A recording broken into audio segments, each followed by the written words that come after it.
Bismillahirrahmanirrahim. Assalamualaikum warahmatullahi wabarakatuh. Perkenalkan, saya Trisma Maulana dari Prodi RMIK Poltekkes Kemenkes Tasikmalaya tingkat 1B. Saya di sini akan menjelaskan tentang nama dan fungsi sistem endokrin. Secara umum, sistem endokrin bertanggung jawab untuk mengatur berbagai fungsi tubuh melalui pelepasan hormon seperti metabolisme, tumbuh kembang, fungsi, reproduksi seksual, tekanan darah, nafsu makan, dan siklus tidur. Yang pertama yaitu namanya hipotalamus. Hipotalamus letaknya yaitu di otak bagian bawah dekat dengan kelenjar pituitari. Fungsinya yaitu untuk memastikan dan mempertahankan semua sistem tubuh berjalan dengan baik dan mengontrol suhu tubuh, rasa lapar, dan haus. Yang kedua yaitu kelenjar pituitari. Letaknya yaitu di bagian bawah dekat dengan hipotalamus. Fungsinya yaitu untuk mengatur proses pertumbuhan, pubertas, metabolisme tubuh. Yang ketiga yaitu ada kelenjar pineal. Letaknya yaitu di bagian tengah otak yang fungsinya yaitu mengatur pola tidur. Yang keempat, kelenjar tiroid. Letaknya di bagian bawah depan leher. Fungsinya yaitu untuk mengatur kecepatan tubuh untuk membakar sebuah energi. Yang kelima yang namanya kelenjar paratiroid, kumpulan 4 kelenjar kecil yang fungsinya untuk mengatur kadar kalsium dalam darah.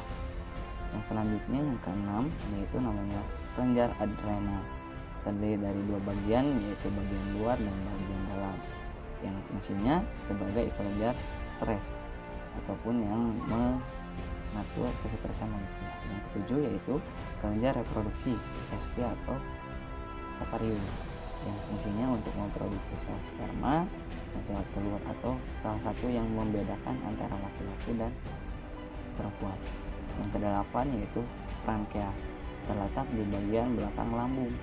Fungsinya untuk mencerna dan humoral seperti mengeluarkan enzim pada pencernaan.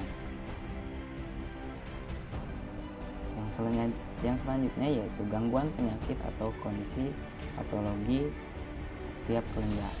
Yang pertama, hipotalamus. Dikenal dengan disfungsi hipotalamus, salah satunya disebabkan oleh kinerja hormon yang abnormal. Misalnya, masalah pertumbuhan seperti gigatisme yang diakibatkan oleh hormon GH yang abnormal. Yang selanjutnya, kelenjar pituitari, yaitu gangguan dan gejala patologi yang muncul, salah satunya sindrom Cushing-Hall tersebut terjadi karena kelenjar pituitari terlalu banyak memproduksi hormon kortisol. Akibat yang ditimbulkan yaitu mengalami rasa cemas, mudah marah, depresi, dan gangguan menstruasi.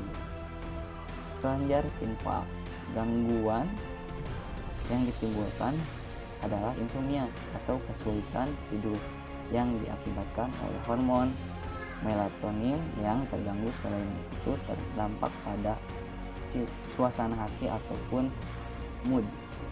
Yang selanjutnya yaitu kelenjar tiroid.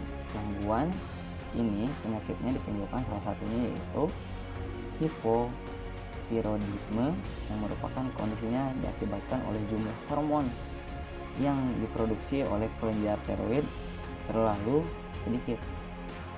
Yang selanjutnya yaitu kelenjar paratiroid.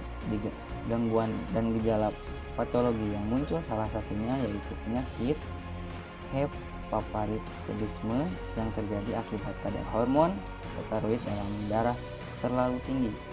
Akibatnya yang ditimbulkan salah satunya tulang menjadi rapuh dan terjadi pembekuan batu ginjal ataupun pembentukan batu ginjal. Selain itu, gangguan gejala yang ditimbulkan juga bisa berupa mual, muntah, sembelit, dan nafsu makan menurun.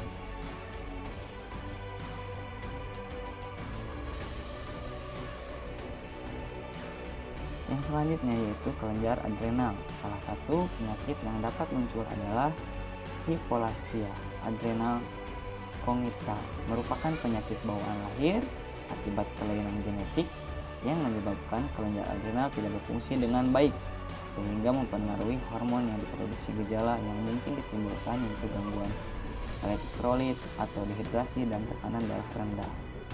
Yang selanjutnya, kelenjar pankreas. Kondisi patologis yang muncul akibat dari kelenjar pankreas adalah fibrosis kistik yang disebabkan oleh gangguan genetik. Hal tersebut dapat mengakibatkan diabetes atau masalah pencernaan. Yang selanjutnya ataupun yang terakhir, kelenjar kelamin yang biasanya dirasakan oleh pria, yaitu rendahnya hormon testosteron dapat mengakibatkan ketidaksuburan atau berkurangnya hasrat seksual dan berkurangnya frekuensi ereksi. Serta bagi wanita, yaitu kanker endometrium yang disebabkan oleh tingginya kadar estrogen dapat mengakibatkan kanker endometrium. Mungkin seperti itu, mohon maaf bila ada kesalahan. Terima kasih. Saya Trisma Maulana. Assalamualaikum warahmatullahi wabarakatuh.